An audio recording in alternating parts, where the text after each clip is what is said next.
हिंदुओं की संख्या को कम करके उस आधार पे आप यहाँ पे डेमोक्रेसी चलाना चाहते हैं। यूटी में सीएम से अधिक पावरफुल तो लेफ्टिनेंट गवर्नर होता है। तो अभी ये जो एलजी हैं, ये आईएसआई ने अपॉइंट किया है इन्हें। जो यहाँ पे एलजी हैं, पाकिस्तान के अपॉइंटी हैं। हिंदुओं पे आघात नई चीज़ नहीं है। इस सरकार ने उसी संस्कृति को आगे बढ़ाया है।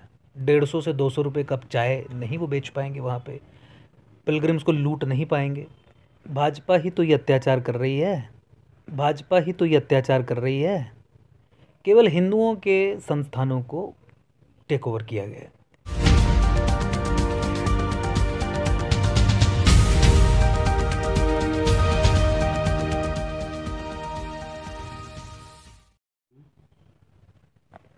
नमस्कार, हैशटैग न्यूज़ में आपका स्वागत है। मैं अभिमन्यु शर्मा अपने सहयोगी साहिल गुप्ता के साथ।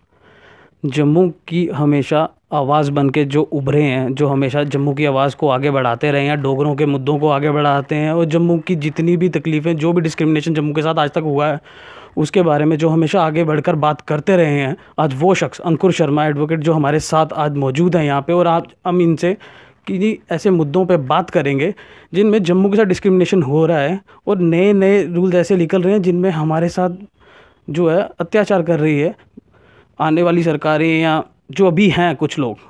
उस मुद्दों पे आज हम अंकुर शर्मा जी से बात करेंगे और इनका पक्ष जानेंगे। अंकुर जी, स्वागत है आपका हैशटैग न्यूज़ में। धन्यवाद सर, पहले तो मुझे ये बताइए कि जो श्राइन बोर्ड अमरनाथ ने नया रूल निकाला है लंगर को ख़त्म करने का, वो क्या मसला है कि वो हमारी आस्था के साथ क्यों खेल रहे हैं? क्यों हमारे हिंदू धर्म के इतने बड़े जो बाबा बर्फानी देश विदेश में प्रसिद्ध हैं, जम्मू कश्मीर की एक पहचान है, उनके लंगर लगाने के लिए लोग दूर दूर से आते हैं और लोगों को कईयों को परमिशन तक नहीं मिलती क्योंकि ज़्यादा लंगर हो जाते हैं। आज के दौर में देखो कि ये आके ये रूल निकाला उन्होंने कि लंगर ख़त्म कर रहे हैं। क्या कहेंगे आप? देखिए, हिंदुओं के साथ ये दुर्व्यवहार करना कोई नई बात नहीं है। सनातन के साथ सरकार का ये जो अत्याचार है ये नई बात नहीं है। आप जानते होंगे कि इंडिपेंडेंस से पहले की बात तो छोड़ दीजिए, लेकिन इंडिपेंडेंस के बाद भी पिछले 70 साल से केवल और केवल हिंदू रिलीजियस इंस्टीट्यूशंस को ही सरकार ने टेक ओवर किया है। मस्जिदें मुसलमान चलाते हैं, गुरुद्वारे सिख चलाते हैं, बुद्धिस्ट जो रिलीजियस इंस्टीट्यूशंस हैं वो उनके कब्ज़े में हैं। केवल हिंदुओं के संस्थानों को टेक ओवर किया गया है। तो ये अत्याचार नया नहीं है।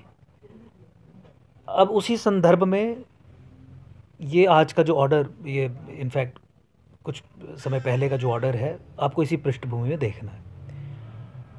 इन ऑर्डर्स के माध्यम से ये सुनिश्चित किया जा रहा है कि लंगरों की जो संख्या है, स्ट्रेंथ है, वो कम हो जाए।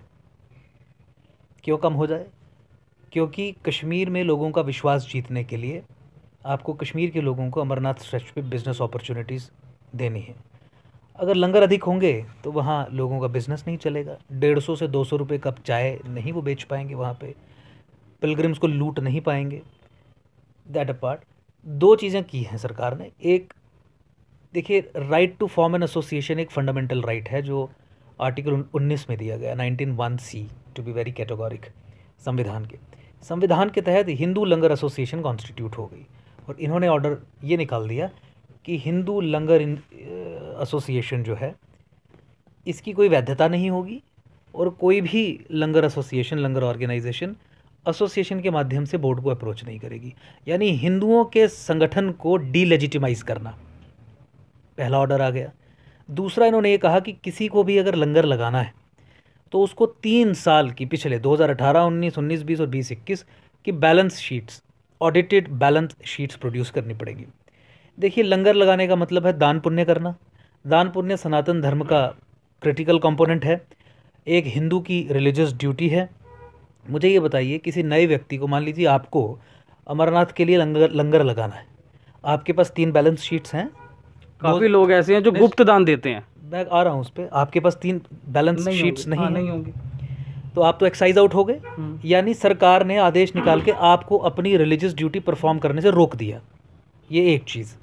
दूसरा, कोई साधु, कोई माना हुआ व्यक्ति जो पूरे साल जिसके पास चढ़ावा आता है, क्योंकि वो अमरनाथ में आता है, लोग चढ़ावा चढ़ाते, कोई तेल चढ़ाता है, कोई दाल चढ़ाता है, कोई आटा चावल, जिसकी ना कोई एंट्रीज हो सकती है क्योंकि वो दान है और उस पर कोई निगरानी करके भी नहीं रख सकता। गुप्त भी है, अदरवाइज भी है, सामने भी चढ़ाएगा, उसकी नहीं। वो व्यक्ति भी बैलेंस शीट्स नहीं बनाएगा क्योंकि वो साधु है, फकीर है, राइट है, ठीक। वो ट्रक में लेके सामान लेके यहाँ पे आके फर्दर अपनी रिलीजियस ड्यूटी परफॉर्म करने को अगर चाहेगा कि मैं लंगर लगा के लोगों की सेवा करूँ, यहाँ की सरकार कह रही है कि तुम्हें नहीं करने देंगे। हिंदुओं पे आघात नई चीज़ नहीं है, इस सरकार ने उसी संस्कृति को आगे बढ़ाया है जो एंटी हिंदू है, एंटी सनातन है। और सरकार का कोई लेजिटिमेट राइट नहीं है हिंदू इंस्टीट्यूशंस पे कब्जा करके कुंडली मार के बैठने का, लेकिन ये बैठे हुए हैं और केवल हिंदुओं के रिलीजियस इंस्टीट्यूशंस पे कब्जा करके बैठे।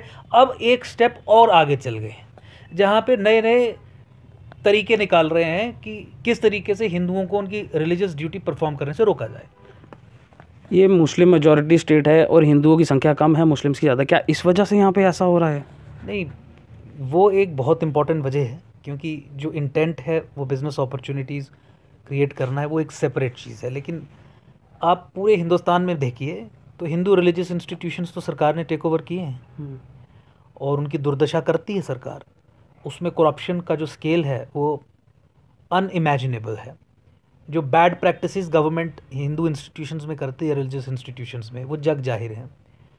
इन मंदिरों को, इन धार्मिक स्थलों को ये टूरिस्ट स्पॉट्स की तरह कन्वर्ट करना चाहते हैं। तो मुस्लिम मेजॉरिटी स्टेट होना और हिंदुओं को सेकंड क्लास ट्रीटमेंट या नॉन मुस्लिम्स को सेकंड क्लास ट्रीटमेंट मिलना, या कश्मीर में से हिंदुओं का नरसंहार होना, जम्मू संभाग के मुस्लिम मेजॉरिटी डिस्ट्रिक्ट्स में 90s में 2000s में नरसंहार होना, वो तो सब एविडेंस है, सारा सब कुछ प्रूफ है कि एक 4-5 लाख एक सिविलाइजेशन को ही आपने ख़त्म कर दिया। तो वो अत्याचार होना तो कोई नई बात नहीं है। उसी से प्रेरित होकर अब इस तरीके की चीज़ें भी की जा रही। अमरनाथ का हम एक बारी आज से कई साल पहले, कुछ दशक पहले, कि हम एक मुद्दा देख चुके हैं कि जब अमरनाथ की ज़मीन के लिए हमने बहुत लड़ाई लड़ी, जम्मू वालों ने 2.5 महीने जम्मू बंद रहा, हर इंसान घर में जम्मू का बंद रहा, और उस टाइम भाजपा ने आके बहुत शोर मचाया, रैलियाँ, ये वो, अपनी काफ़ी एजिटेशन की। तब भाजपा जो है सरकार में नहीं थी और ना कभी तब तक सत्ता का स्वाद मिला था जम्मू कश्मीर में। आज भाजपा चुप क्यों है, आपको क्या लगता है? भाजपा ही तो ये अत्याचार कर रही है, तो अपने खिलाफ थोड़ा ना आवाज़ उठाएगी। और वो लड़के का भाजपा ने ज़मीन दिलवा दी, ज़मीन की लड़ाई थी ना 2008 में, ज़मीन मिली तो ज़मीन नहीं मिली क्योंकि सिस्टम वही चल रहा है। तो अभी भी इसीलिए ये अत्याचार हो रहे हैं। उनसे कोई भी बात करो तो वो कहा जाता है कि जब सरकार आएगी, मुख्यमंत्री बनेगा तो सब कुछ हो जाएगा। आपको लगता है ऐसा होगा?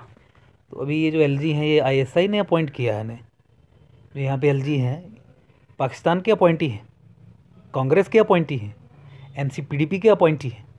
जो एडवाइज़र इन्होंने लगाए हैं वो किसके अपॉइंटीज हैं? ये यूनियन टेरिटरी है। वो कहते हैं सीएम बनेगा भाजपा का। तो सीएम से पावरफुल एलजी है।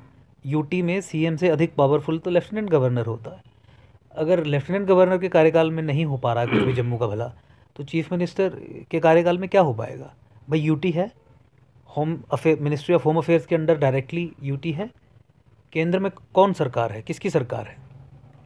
फिर तो ये लोगों को बरगलाने का, मूर्ख बनाने का, अपनी जिम्मेवारी एब्डिकेशन को एक जस्टिफिकेशन देने का, ये वो सब चीज़ें हैं। और इस चीज़ को तो सीरियसली लेना ही नहीं चाहिए कि जब सरकार बनेगी, जब हम मुख्यमंत्री बनेंगे तब ये चीज़ें करेंगे। अगर कोई ऐसा व्यक्ति ये कहता भी है तो मुझे नहीं लगता है कि उसको पब्लिक लाइफ में अपने आप को मेंटेन करने का कोई हक है। सर, जब धारा 370 हटी, अभी आपने यूटी की बात की, तो धारा 370 हटी तो आपने भी उसका स्वागत किया सेंट्रल गवर्नमेंट का? हमने लड़के तोड़वाई, हमने केवल स्वागत नहीं किया। हमने 3 साल पहले खुशियाँ जाहिर की आपने। खुशियाँ क्या, वो एक अचीवमेंट थी, खासकर एकजुट जम्मू के लिए।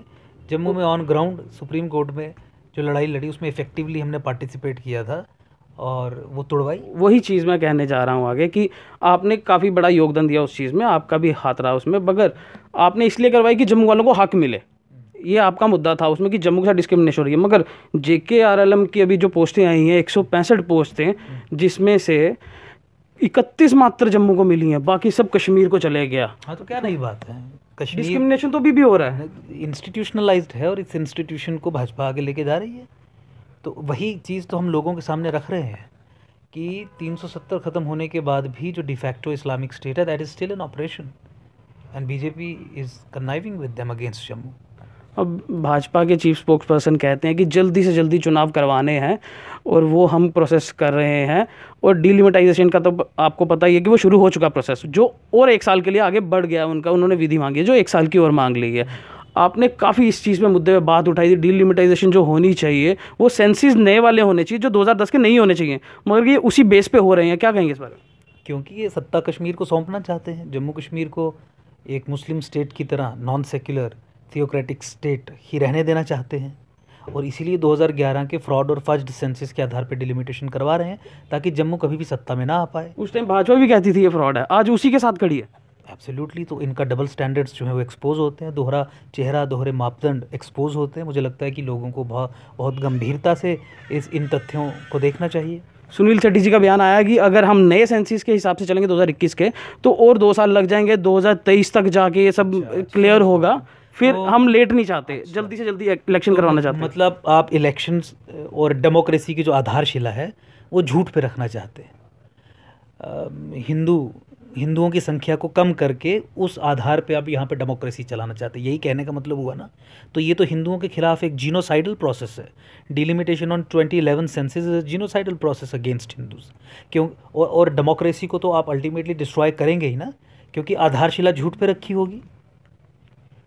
झूठ है ना आधार डेमोक्रेसी का, अगर ये मजबूरी है तो चलाइए, झूठ पे रखिए डेमोक्रेसी की आधारशिला। जम्मू में हिंदुओं के खिलाफ जीनोसाइडल प्रोसेसेस अनलीश करिए। आने वाले समय में देखिए क्या हाल करेंगे इनका लोग। सर, आपकी भी जो एकजुट जम्मू पार्टी है वो एक पॉलिटिकल पार्टी है। आपने डीडीसी में भी अपना चुनाव लड़ा और आगे आने वाले के दिनों में असेंबली के इलेक्शन होंगे डिलिमिटेशन के बाद। तो आपकी कितनी तैयारी है और क्या आपके वहाँ पे तैयारी है? हमारी ऑर्गेनाइजेशनल एक्सपेंशन दिन दूनी और रात चौगुनी। आपका चुनाव चिन्ह सर हो गया है वो फाइनल? चुनाव चिन्ह 2-2.5 महीने अभी और लगेंगे, क्योंकि रजिस्ट्रेशन का एक प्रोसेस लंबा प्रोसेस होता है, वो चल रहा है इलेक्शन कमीशन के साथ। उनके साथ हमारा पत्राचार वार्तालाप चल रहा है। कुछ समय के बाद हमारी उनसे फिर एक मीटिंग होगी, वो एक प्रोसेस है हियरिंग का, और उसके बाद फिर सिंबल अलॉट किया जाएगा। हम अपनी फाइनल स्टेजेस में हैं रजिस्ट्रेशन के प्रोसेस को कंप्लीट करवाने की। आप सिर्फ जम्मू के 10 डिस्ट्रिक्ट्स पे ही लड़ेंगे या पूरे जम्मू कश्मीर पूरे क्षेत्र में लड़ेंगे? पूरे केवल जम्मू संभाग के 10 डिस्ट्रिक्ट्स में ही लड़ेंगे, क्योंकि हमारा उद्देश्य जम्मू को सेपरेट स्टेट बनाना और कश्मीर को 2 यूटीज़ में, एक हिंदुओं के लिए जिनको वहाँ से निकाल दिया था और बाकी रेस्ट ऑफ द कश्मीर के लिए वो है। इसीलिए कश्मीर में डेमोक्रेटिक प्रोसेस को लेके हम उसमें वहाँ पे पार्टिसिपेट नहीं करेंगे। केवल जम्मू संभाग के 10 जिलों में हम इलेक्शंस लड़ेंगे, क्योंकि जम्मू की एम्पावरमेंट और लिबरेशन ही हमारा उद्देश्य है। धन्यवाद अंकुर जी हमारे साथ बात करने के लिए, और आपको बहुत बहुत शुभकामनाएं आने वाले वक्त के लिए। धन्यवाद। ये थे अंकुर शर्मा जी, जो एकजुट जम्मू के चेयरपर्सन और एक जम्मू के डोगरों की आवाज़ बन के जो हमेशा आगे उभरते आए हैं। और इन्होंने बात की जो अमरनाथ श्राइन बोर्ड में हुआ उसके मुद्दे पे, जो जम्मू के साथ डिस्क्रिमिनेशन आज भी हो रहा है नौकरियों को लेके, उस मुद्दे पे और डिलिमिटेशन पे और बाकी मुद्दों पे भी इन्होंने बात की। अब मुझे दीजिए इजाज़त। मैं अभिमन्यु शर्मा अपने सहयोगी साहिल गुप्ता के साथ #न्यूज़ के लिए। जय हिंद, जय भारत।